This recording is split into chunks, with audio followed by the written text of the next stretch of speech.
GeM TV நேயர்களுக்கு அன்பு வணக்கம். வழக்கம் போல் விநாயகப் பெருமானை வணங்கி இன்றைய 12 ராசிகளுக்கான பலன்களை காணலாம் வாருங்கள். இன்று 26/11/2024 கார்த்திகை மாதம் 11ஆம் தேதி குரோதி வருடம் செவ்வாய்க்கிழமை. அற்புதமான நாள். இன்றைய ஆதிக்க கிரகம் செவ்வாய் பகவான். இன்று நாம் வழிபட வேண்டிய தெய்வம் முருகப்பெருமானை வழிபட வேண்டும், அம்பாளை வழிபட வேண்டும். இன்றைய நாளிலே இன்றைய விசேஷம் ஏகாதசி திதி. ஆகவே இன்றைய நாளிலே பெருமாளுக்கு உபவாசம் இருப்பவர்கள் உபவாசம் இருந்து பெருமாளை வழிபட வேண்டும். மற்றவர்களும் பெருமாளை வழிபடலாம், தவறில்லை. ஆகவே இன்று 3 தெய்வங்களுடைய கருணையும் நமக்கு பொழிய இறைவனை பிரார்த்தித்துக் கொண்டு இன்றைய சூரிய உதயம் காலை 6:12 சூரிய அஸ்தமனம் மாலை 5:39 அதேபோல் விளக்கேற்றும் நேரத்திலே மாறுதலே கிடையாது. காலையிலே 5 மணிக்குள்ளாக விளக்கேற்ற வேண்டும், மாலையிலே 6 மணிக்குள்ளாக விளக்கேற்ற வேண்டும். இன்றைய நல்ல நேரம் காலை 7:45 முதல் காலை 8:45 வரை, மாலை 4:45 முதல் மாலை 5:45 வரை. இன்றைய ராகு காலம் மதியம் 3 முதல் மாலை 4:30 வரை. இன்றைய யமகண்டம் காலை 9 முதல் காலை 10:30 வரை. இன்றைய குளிகை நேரம் மதியம் 12 முதல் மதியம் 1:30 வரை. இன்றைய சுபகோரை சுக்கிரகோரை நேரம் காலை 8 முதல் காலை 9 வரை. இன்றைய நட்சத்திரம் இன்று அதிகாலை 4:01 பின்பு ஹஸ்த நட்சத்திரம். இன்றைய திதி இன்று அதிகாலை 3:17 பின்பு தேய்பிறை ஏகாதசி. இன்றைய சந்திராட்டம நட்சத்திரம் சதய நட்சத்திரத்துக்கு சந்திராட்டமும் இருக்கின்றது. ஆகவே கவனமாக இருங்கள். முதலாவதாக மேஷ ராசி அன்பர்களே, இன்று சந்திரன் உங்கள் ராசிக்கு 6ஆம் இடத்திலே சஞ்சரிக்கின்றார். உங்கள் ராசி அதிபதி செவ்வாய் ராசிக்கு 4ஆம் இடத்திலே இருக்கின்றார். ஆகவே இன்று சிலருக்கு வேலை மாற்றம் உண்டாகும். அலுவலகத்திலே வேலை பளு அதிகமாக இருக்கும். தேவையில்லாமல் மற்றவர்களுடைய விஷயங்களிலே தலையிடக்கூடாது. யாருக்கும் ஆலோசனை சொல்லாதீர்கள். அவர்களுடைய விஷயங்களிலே அவர்களுடைய தலையீடு இல்லாமல் நீங்களாக, அவர் உங்களை கேட்காமல் நீங்களாக அவர்களுக்கு எந்த விதமான ஆலோசனையும் சொல்லாதீர்கள். சிலருக்கு மேலதிகாரிகளால் நெருக்கடிகள் உண்டாகும். தொழிலிலே புதிய முதலீடுகளை தவிர்க்க வேண்டும். வெளியூர் பயணங்கள் செல்வதை தவிர்க்க வேண்டிய நாள் இன்றைய நாள். புதிதாக கடன் வாங்கக்கூடாது, நீங்களும் கடன் கொடுக்கக்கூடாது. பொருளாதாரம் நெருக்கடியாக இருக்கின்றது. உத்தியோக உயர்வு, பணியிட மாற்றம் போன்றவை ஏற்படும். ஆகவே இன்றைய நாளிலே மிக கவனமாக இருங்கள். முருகப்பெருமானை வணங்குங்கள். கந்தசஷ்டி கவசத்தை பாராயணம் செய்யுங்கள். ஏகாதசி நல்ல நாள். பெருமாள் கோவிலுக்கு துளசி மாலை வாங்கி கொடுங்கள். எல்லா பிரச்சனைகளும் தீரும். வாழ்த்துக்கள். அடுத்ததாக ரிஷபராசி அன்பர்களே, இன்று சந்திரன் உங்கள் ராசிக்கு 5ஆம் இடத்திலே சஞ்சரிக்கின்றார். உங்கள் ராசி அதிபதி சுக்கிரன் ராசிக்கு 8ஆம் இடத்திலே இருக்கின்றார். ஆகவே இன்று குழந்தை பாக்கியத்திற்காக வெகு நாட்களாக காத்திருந்த தம்பதிகளுக்கெல்லாம் அந்த சந்தான பிராப்தி அமையும். நீங்கள் செய்யும் செயலிலே நல்ல பெயரும் புகழும் கிடைக்கும். வெளியூர் பயணங்கள் வெற்றியை தரும். உறவினர்களோடு இருந்து வந்த மன வருத்தங்கள் எல்லாம் தீருகின்றன. சிலருக்கு வேலையிலே காத்திருந்த இடமாற்றம் அமையும். முன்னோர்கள் சொத்திலே இருந்து உங்களுக்கு வரவேண்டிய பணம் கைக்கு வரும். கடன் பிரச்சனைகள் தீரும். பொருளாதாரம் திருப்திகரமாக இருக்கின்றது. நல்ல எடுத்த காரியங்கள் எல்லாம் வெற்றியை பெறுகின்ற அற்புதமான நாள். பிள்ளைகளால் பெருமை ஏற்படும். வாழ்க்கை துணையால் நல்ல மகிழ்ச்சி உண்டாகும். ஆகவே இன்றைய நாள் சிறப்பாக இருக்கின்றது. இன்றைய நாளிலே முருகப்பெருமானை வணங்குங்கள், அம்பாளை வணங்குங்கள், பெருமாளை வணங்குங்கள். எல்லா தெய்வங்களுடைய அருட்கடாட்சமும் உங்களுக்கு கிடைக்கட்டும். வாழ்த்துக்கள். அடுத்ததாக மிதுன ராசி அன்பர்களே, இன்று சந்திரன் உங்கள் ராசிக்கு 4ஆம் இடத்திலே சஞ்சரிக்கின்றார். உங்கள் ராசி அதிபதி புதன் ராசிக்கு 6ஆம் இடத்திலே இருக்கின்றார். ஆகவே இன்று வீடு வண்டி வாகன யோகம் உண்டாகின்ற நாள். உங்களுடைய மனத்திலே இருந்த குழப்பங்கள் எல்லாம் தீரும். அதேபோல் கடன் தொல்லைகள் விலகுகின்றன. தொழில் முன்னேற்றம் உண்டாகும். திருமணம் சம்பந்தமான சுபகாரிய பேச்சுவார்த்தைகள் எல்லாம் இனிதே முடிகின்ற நாள் இன்றைய நாள். உடல் ஆரோக்கியம் சிறப்பாக இருக்கின்றது. வீடு கட்ட எதிர்பார்த்திருந்த வேலைகள் நல்லபடியாக முடியும். வீடு கட்டுவதற்காக நீங்கள் லோன் அப்ளை செய்திருந்தால் அந்த வேலைகள் சுலபமாக முடியும். பொருளாதாரம் திருப்திகரமாக இருக்கின்றது. காரிய அனுகூலம் உண்டாகின்ற நாள். சிலருக்கு உத்தியோக மாற்றம் உண்டாகும். தாய் வழி சொந்தங்களுடைய உதவிகள் எல்லாம் கிடைக்கின்ற நாள். எல்லா வகையிலும் இன்றைய நாள் உங்களுக்கு சிறப்பாக இருக்கின்றது. வாழ்த்துக்கள். அடுத்ததாக கடக ராசி அன்பர்களே, இன்று சந்திரன் உங்கள் ராசிக்கு 3ஆம் இடத்திலே சஞ்சரிக்கின்றார். ஆகவே இன்று உங்களுக்கு பயணங்கள் அதிகமாக இருக்கும். பயணங்கள் அதிகமாக மேற்கொள்வீர்கள். அது அலுவலக ரீதியாகவோ அல்லது குடும்ப ரீதியாகவோ பயணங்கள் அதிகமாக இருக்கும். எதிர்பார்த்த பணம் கைக்கு வரும். இளைய சகோதரர்கள் மூலம் நல்ல அனுகூலம் உண்டாகும். நீங்கள் நினைத்தது அனைத்தும் நல்லபடியாக நடக்கக்கூடிய அற்புதமான நாள். தொழில் மற்றும் வியாபாரத்திலே நல்ல லாபம் உண்டாகின்ற நாள். உடல் ஆரோக்கியம் சிறப்பாக இருக்கின்றது. சிலருக்கு வீடு வண்டி வாகன மாற்றம் உண்டாகும். அலுவலகத்திலே புதிய பொறுப்புகள் மகிழ்ச்சியை தரும்.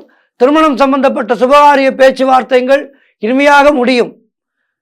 எந்த விதமான ஒரு சிரமமும் இல்லாமல் சுபகாரிய பேச்சுவார்த்தைகள் முடியும்.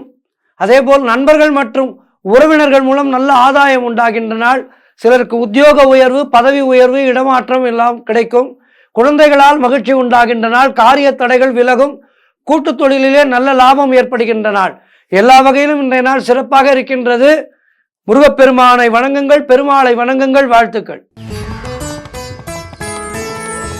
அடுத்ததாக சிம்மம் ராசி அன்பர்களே, இன்று சந்திரன் உங்கள் ராசிக்கு 2ஆம் இடத்திலே இருக்கின்றார். உங்கள் ராசி அதிபதி சூரியன் ராசிக்கு 4ஆம் இடத்திலே இருக்கின்றார். ஆகவே இன்று உங்களுக்கு திடீர் பண வரவு உண்டாகும். திருமண பேச்சுவார்த்தைகள் சுபமாக முடியும். குடும்ப ஒற்றுமை சந்தோஷத்தை தரும். கூட்டு தொழிலிலே நல்ல முன்னேற்றம் உண்டாகின்ற நாள். கணவன் மனைவியிடையே நல்ல ஒற்றுமை ஏற்படும். சிலருக்கு சுப விரயங்கள் ஏற்படக்கூடிய அற்புதமான நாள். தங்கம் வெள்ளி போன்ற பொருட்களை வாங்குவீர்கள். இதுதான் சுப விரயம். அல்லது ஏதேனும் திருமண விஷயமாகவோ நிச்சயதார்த்த விஷயமாகவோ இப்படி சுபகாரியங்களுக்கு செலவு செய்வீர்கள். அதேபோல் சிலருக்கு புதிய வேலை வாய்ப்புகள் உண்டாகும். இருக்கின்ற வேலையிலிருந்து நல்ல வேலைக்கு மாறுவீர்கள். தொழில் மற்றும் வியாபாரத்திலே நல்ல லாபம் உண்டாகின்ற நாள். நண்பர்கள் மூலம் நல்ல அனுகூலம் உண்டாகும். பழைய பாக்கிகள் வசூலாகும். உழைப்புக்கு ஏற்ற ஊதியம் கிடைக்கின்ற நாள். கடன் பிரச்சனைகள் தீரும். சிலருக்கு பதவி உயர்வோடு வேலை மாற்றம் கிடைக்கும். இப்படி எல்லா வகையிலும் இன்ற நாள் சிறப்பாக இருக்கின்றது. முருகப்பெருமானை வணங்குங்கள். ஏகாதசி திதி பெருமாளை வணங்குங்கள். வாழ்த்துக்கள். அடுத்ததாக கன்னிராசி அன்பர்களே, இன்று சந்திரன் உங்கள் ராசியிலேயே இருக்கின்றார். உங்கள் ராசி அதிபதி புதன் ராசிக்கு 3ஆம் இடத்திலே இருக்கின்றார். ஆகவே இன்று நீங்கள் நினைத்த காரியங்கள் எல்லாம் நல்லபடியாக நடக்கக்கூடிய நல்ல நாள். பொருளாதாரம் திருப்திகரமாக இருக்கும். பிள்ளைகளால் பெருமை ஏற்படும். வாழ்க்கை துணையால் நல்ல மகிழ்ச்சி உண்டாகும். சிலருக்கு புதிய வேலை வாய்ப்புகள் கிடைக்கும். செய்தொழிலே நல்ல லாபம் உண்டாகும். உடல் ஆரோக்கியத்தில் நல்ல முன்னேற்றம் உண்டாகும். பூர்வீக சொத்திலிருந்து உங்களுக்கு வரவேண்டிய பணம் கைக்கு வரும். சிலருக்கு குழந்தை பாக்கியம் ஏற்படும். மனம் மிகவும் சந்தோஷமாக இருக்கின்ற நாள். எதிலும் வெற்றி உண்டாகும். கணவன் மனைவிக்குள் இருந்து வந்த பிரச்சனைகள் எல்லாம் தீரும். எல்லா வகையிலும் இன்றைய நாள் மிக சிறப்பாக இருக்கின்றது. முருகப்பெருமானை வணங்குங்கள், பெருமாளை வணங்குங்கள். வாழ்த்துக்கள். அடுத்ததாக துலாம் ராசி அன்பர்களே, இன்று சந்திரன் உங்கள் ராசிக்கு 12ஆம் இடத்திலே சஞ்சரிக்கின்றார். உங்கள் ராசி அதிபதி சுக்கிரன் ராசிக்கு 3ஆம் இடத்திலே இருக்கின்றார். ஆகவே இன்று சிலருக்கு வெளிநாடு செல்வதற்கு விசா கிடைக்கும். குடும்பத்திலே கணவன் மனைவிக்குள் சண்டை சச்சரவுகள் ஏற்பட்டு விலகுகின்றன. அலுவலகத்திலே பணிச்சுமை அதிகமாக இருக்கும். நண்பர்கள் மூலம் நல்ல உதவிகள் கிடைக்கும். கூட்டு தொழிலிலே மன வருத்தங்கள் உண்டாகலாம். ஆகவே கவனமாக இருங்கள். குலதெய்வ வழிபாடு மன அமைதியை தரும். உத்தியோகத்திலே இருப்பவர்கள் பணியிலே கூடுதல் கவனம் செலுத்த வேண்டிய நாள். திருமணம் சம்பந்தப்பட்ட சுபகாரிய பேச்சுவார்த்தைகள் தள்ளி போகும். வீடு வண்டி சம்பந்தமான விரை செலவுகள் சிலருக்கு ஏற்படும். காரிய தடைகள் ஏற்பட்டு விலகுகின்ற நாள். ஆகவே இன்றைய நாளிலே நீங்கள் என்ன செய்ய வேண்டும்? முருகப்பெருமானை வணங்க வேண்டும். கந்தர் அனுபூதி படிக்க வேண்டும். கந்தர் அனுபூதி படித்தால் எப்படிப்பட்ட தடைகளும் விலகும் என்பது ஐதீகம். எனவே கந்தர் அனுபூதி படியுங்கள். பெருமாளுடைய நாமங்களை சொல்லுங்கள். கேசவா, நாராயணா, மாதவா, கோவிந்தா, விஷ்ணு, மதுசூதனா, திருவிக்ரமா, வாமனா, ஸ்ரீதரா, ரிஷிகேசா, பத்மநாபா, தாமோதரா என்று பெருமாளுடைய நாமங்களை சொல்லிக்கொண்டே இருங்கள். ஏற்றம் நிச்சயம் நடக்கும். வாழ்த்துக்கள்.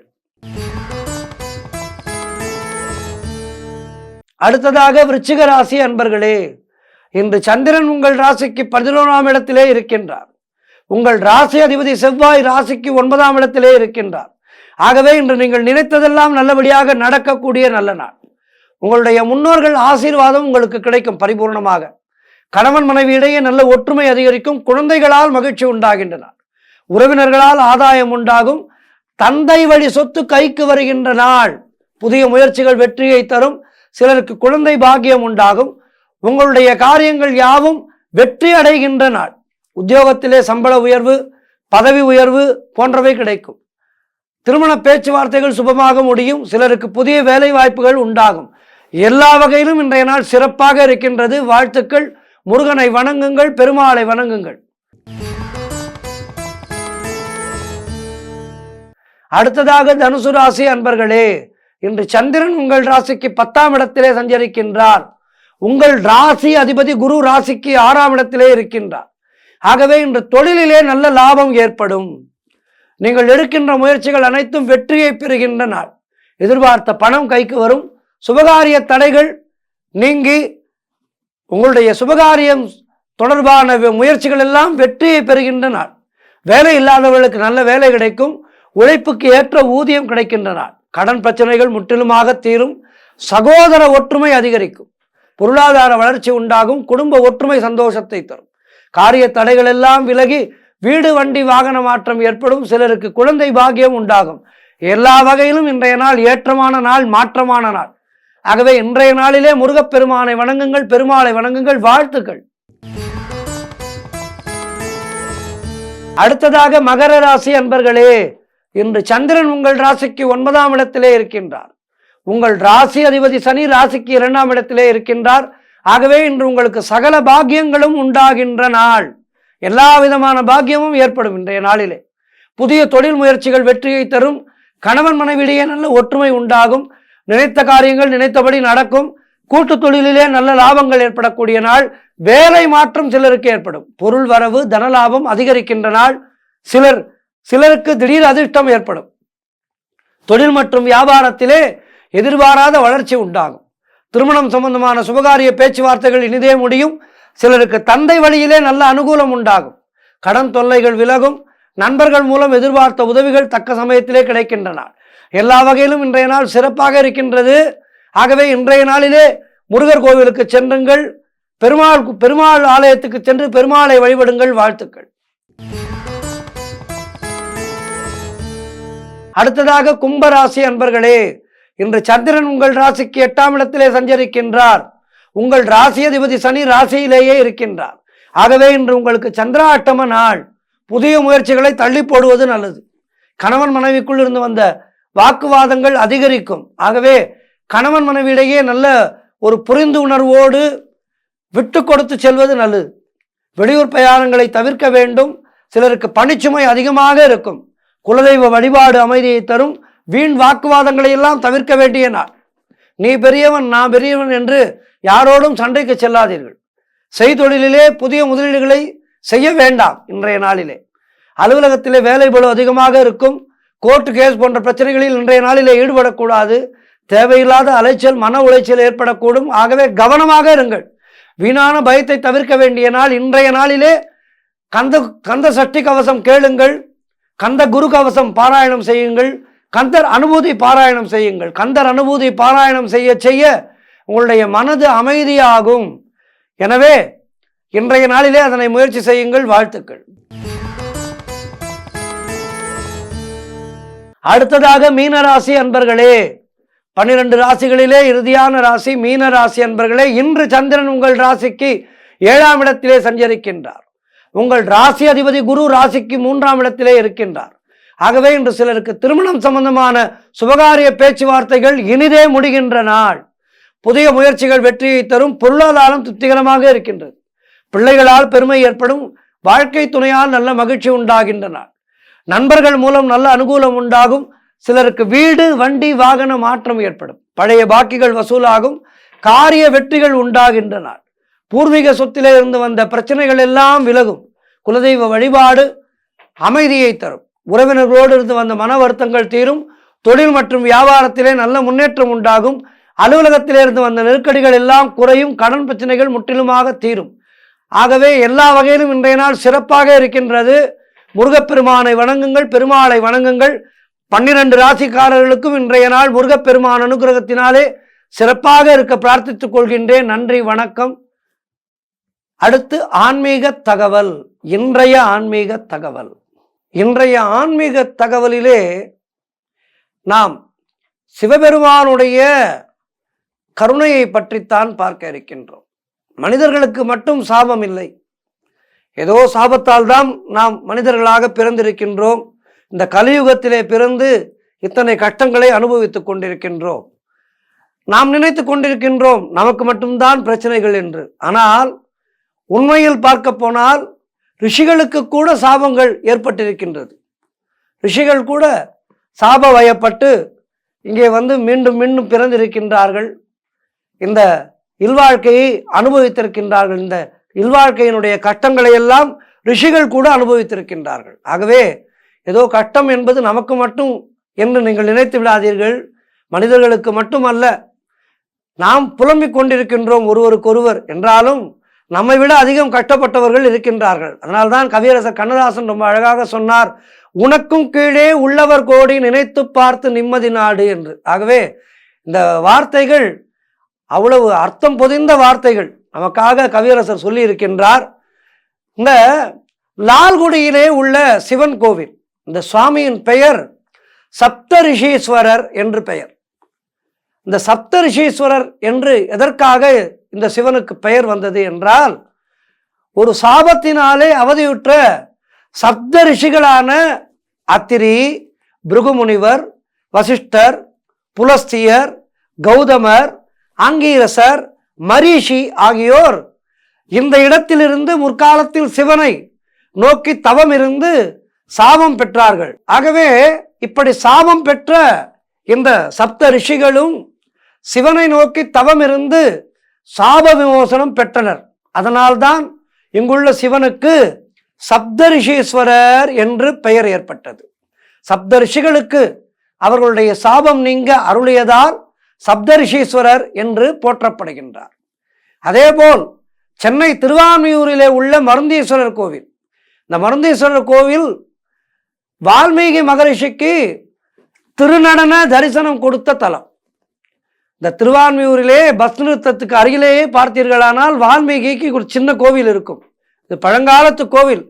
இப்பொழுது ரொம்ப மிகுந்த சந்தடி மிகுந்த இடமாக மாறிவிட்டதால் அந்த கோவில் மிகவும் சிறியதாக இருக்கும் இடம் தெரியாமல் இருக்கின்றது. ஆனால் திருவான்மியூர் செல்லும் போது தயவு செய்து திருவான்மியூர் மருந்தீஸ்வரர் கோயில் செல்வதற்கு முன்னால் இந்த வால்மீகி கோவிலை தரிசனம் செய்து அதன் பின்பு இந்த குருவை தரிசனம் செய்துவிட்டு நாம் மருந்தீஸ்வரரை தரிசனம் செய்யலாம். ஆகவே கவனத்தில் வைத்துக் கொள்ளுங்கள். திருவான்மியூர் மருந்தீஸ்வரர் கோவில் செல்லும் போது இந்த வால்மீகி கோவில் தரிசனம் செய்துவிட்டு அதன் பிறகு மருந்தீஸ்வரரை தரிசனம் செய்யுங்கள். ஏனென்றால் மருந்தீஸ்வரர் நம்முடைய வால்மீகி மகரிஷிக்காக திருநடனம் புரிந்து தரிசனம் அளித்த தலம் இந்த மருந்தீஸ்வரர் கோவில். அதேபோல் திருச்சியிலே உள்ள திருவானைக்காவல், அக்காலத்திலே ஜம்பு மரங்கள் நிறைந்த பெரும் காடாக இருந்திருக்கின்றது இந்த பகுதி. சிவபெருமானினுடைய ஆணைப்படி ஜம்பு மகரிஷி காவேரி ஆற்றங்கரையிலே அமர்ந்து தவம் செய்து கொண்டிருக்கும் போது ஒரு நாவல் பழம் தண்ணீரிலே மிதந்து வந்து அவருடைய பாதத்திலே படுகின்றது. அதனை அவர் எடுத்து சாப்பிட்டு கொட்டையை உண்டதாகவும் அதனால் அவர் சிரசிலே மரம் முளைத்ததாகவும் கூறப்படுகின்றது. ஜம்பு மகரிஷி இங்கே தவம் இருந்து மரமாகி விட்டிருக்கின்றார். இறைவனுடைய பின்புற பிரகாரத்திலே இந்த வெண்ணாவல் மரம் இன்றும் இருக்கின்றது என்று சொல்கின்றார்கள். தினமும் ஒவ்வொரு பழம் பழுத்து இறைவனின் மேல் அது விழுவதாகவும் சொல்கின்றார்கள்.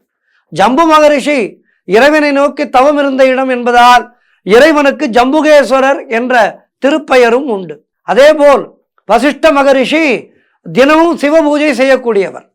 ஒரு நாள் அவர் பூஜைக்காக சிக்கல் நவநீதேஸ்வரர் ஆலயத்து மல்லிகை வனத்திலே புஷ்பம் பறிக்க சென்றிருக்கின்றார்.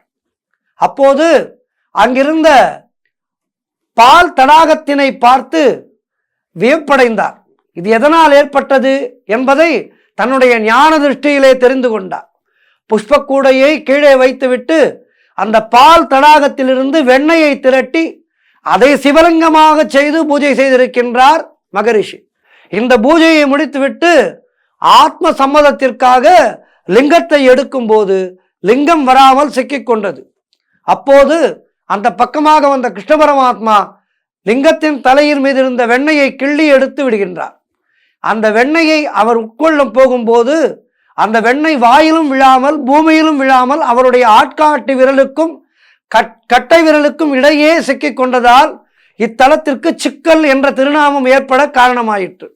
வெண்ணெயிலே இருந்து தோன்றியதால் சிவபெருமானுக்கு நவநீதேஸ்வரர் என்ற பெயர் ஏற்பட்டிருக்கின்றது. ஆக இப்படி ஆலயங்களிலே இருக்கின்ற மூலவர்களுக்கெல்லாம், அந்த மூலவர் திருப்பெயர்களுக்கெல்லாம் பல பல காரணங்கள் இருக்கின்றன. இவற்றை நாம் ஆராய்ந்து பார்த்தால் நமக்கு பல பல சரித்திரங்கள் நமக்கு தெரிய வரும்.